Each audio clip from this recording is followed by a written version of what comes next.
Most recently sir మీరు ఆంధ్రప్రదేశ్లో work చేశారు కదా, అంటే యాజ్ అడ్వైజర్.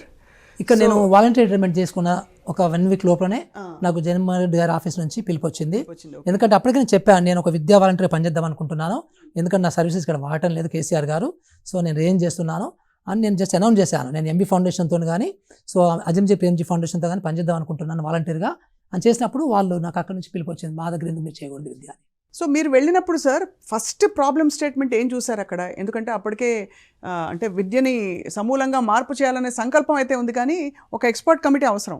సో మీ ఎక్స్పీరియన్స్తో మీరు అక్కడ చూసిన ఫస్ట్ విషయం ఏంటి, సూచించింది ఏంటి సార్? అంటే అమ్మ, ఇది ఎడ్యుకేషన్ రంగం మన దేశంలో కానీ ఆంధ్రలో కానీ అప్పటికి ఆంధ్రలో, ఇప్పుడు ఆంధ్ర డెవలప్ అయింది, కొంత మంచిగా డెవలప్ అయింది. విషయం ఏంటంటే విద్యా రంగంలో అన్ని సమస్యలే, ఒక్కటి కూడా ఇది బాగుంది అని చెప్పడానికి లేదు. సో మీకు మరుగుదొడ్లు సమస్యనే, డ్రింకింగ్ వాటర్ సమస్యనే, కరెంటు లేకపోవడం సమస్యనే, ఫ్యాన్లు లేకపోవడం సమస్యనే, టీచర్లు చదువు లేకపోవడం సమస్యనే, సో బ్లాక్ బోర్డులు లేకపోవడం కూడా సమస్యనే, చాకు పీసులు లేకపోవడం కూడా సమస్యనే, పిల్లలకి సంబంధించి వాళ్ళకి సంబంధించిన మెంటరింగ్ అనే సమస్యనే. సో అన్ని సమస్యలే, ఇన్ఫ్రాస్ట్రక్చర్, తరగతి గదుల సమస్యనే పెద్ద సమస్య ఇంకా అది. సో ఇవన్నీ సమస్యలుగా ఉన్నటువంటి సిచ్యువేషన్ అప్పుడైతే ఉండింది. సో నాకు ఫస్ట్ టైం నేను సీఎం గారిని కలిసినప్పుడు, జగన్మోహన్ రెడ్డి గారిని కలిసినప్పుడు, నన్ను మురళన్న అంటాడు. ఆయన చాలా మంచి రెస్పెక్ట్ ఇచ్చేవాడు, చాలా ఈ విషయంలో మాత్రం చాలా బ్రహ్మాండంగా జగన్మోహన్ రెడ్డి గారు విద్యకు సంబంధించి మాత్రం చాలా ఇంట్రెస్ట్ తీసుకున్నాడు. That I have to accept. First మీటింగ్లో మురళన్న 45,000 పైచిలకు స్కూల్స్ ఉన్నాయి కదా సార్? ఎస్, అక్కడ 44,600 స్కూల్స్ ఉన్నవి. ఆయన ఏం చెప్పాడంటే ప్రతి స్కూల్లో మరుగుదొడ్లు ఉండాలి, ప్రతి స్కూల్లో గ్రీన్ బోర్డ్స్ ఉండాలి, ప్రతి స్కూల్లో బెంచెస్ ఉండాలి, ప్రతి స్కూల్లో ట్యూబ్ లైట్లు ఫ్యాన్స్ ఉండాలి, ప్రతి స్కూల్లో కంపౌండ్ వాల్ ఉండాలి, సో ప్రతి స్కూల్లో డ్రింకింగ్ వాటర్ ఉండాలి. సో ఇట్లా చక్కగా నేను చెప్పాడు ఆయన. తర్వాత ప్రతి స్కూల్లో తరగతి గదులు కూడా సఫిషియెంట్గా ఉండాలని చెప్పాడు. ఇవన్నీ చెప్పిన తర్వాత ఆయన 15 గంటలు 44,000 స్కూళ్ళు నా మైండ్లో క్యాల్కులేట్ చేసింది. నేను మళ్ళీ వస్తాను మీ దగ్గరికి అని చెప్పి మళ్ళీ ఒక 1 వీక్ టైం తీసుకొని నేను మొత్తం ఒక టేబుల్ తయారు చేశాను. సో ఒక్కొక్క ఐటెం మీద ఎన్ని స్కూల్స్లలో ఇవి లేవు, దానికి అప్రాక్సిమేట్ కాస్ట్ ఎంత అవుతుంది అని ఆయన చెప్పింది. 3 సంవత్సరాల్లో 3 దఫాలుగా 3 ఫేజ్ అన్నాడు. సో ఫస్ట్ ఫేజ్లో 15,700 స్కూల్ తీసుకున్నాము. సో మొత్తం నేను బ్రాడ్గా తయారు చేసి ఇవి ఉంటే ఇంత ఖర్చు అవుతుందని చెప్పేసి నేను ఫిగర్ ఇచ్చాను. అంటే అమ్మో అయితే తరగతి గదులు తీసేయని చెప్పారు. సో తరగతులు తీసేసాం. తీసేసిన తర్వాత నేను ఒకటే చెప్పాను. ఆయన ఎప్పుడు అనేవాడు, ఏమనేవాడంటే ఇట్లా ఉన్న స్కూలు ఇలా ఇట్లా ఉండాలన్నాడు. అంత మార్పు రావాలంటే ఇట్స్ 180 degrees చేంజ్ ఇది.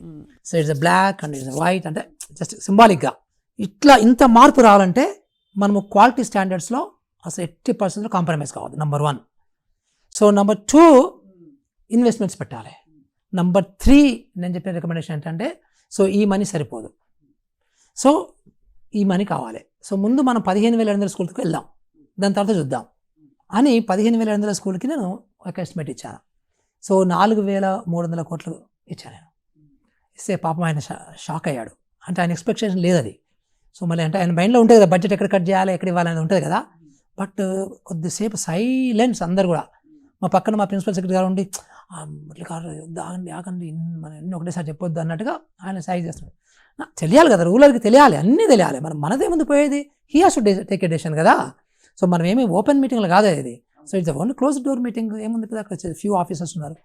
అంటే సరే వెళ్దాం, దీనికి వెళ్దాము, క్లాస్ రూమ్స్ మన తర్వాత చూద్దాము, ఇవి వెళ్దాం, గో హెడ్ అందరు. నేను ఉన్న 3 సంవత్సరాలలో 1,500 కోట్ల అని నేను మైండ్లో ఉన్న బడ్జెట్ని ఎక్కడ తీసుకెళ్ళాను తెలుసా? నేను 16,000 కోట్లు తీసుకెళ్ళాను.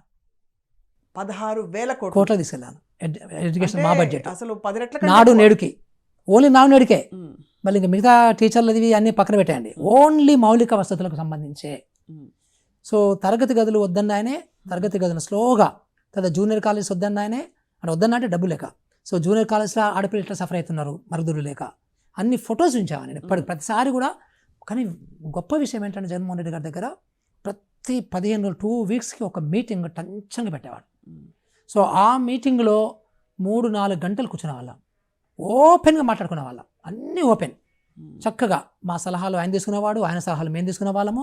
ఒక ఇద్దరం కలిసి, సో నేను, మా ప్రిన్సిపల్ సెక్రటరీ, మంత్రి గారు, ఆయనే, తర్వాత మా ఎండీలు, మా డైరెక్టర్లు అందరం కూర్చొని చక్కగా డెసిషన్ తీసుకునేవాళ్ళం బ్రహ్మాండంగా. సో అందులో నుంచి అవ్వాలి అన్నీ ఎప్పటికప్పుడు.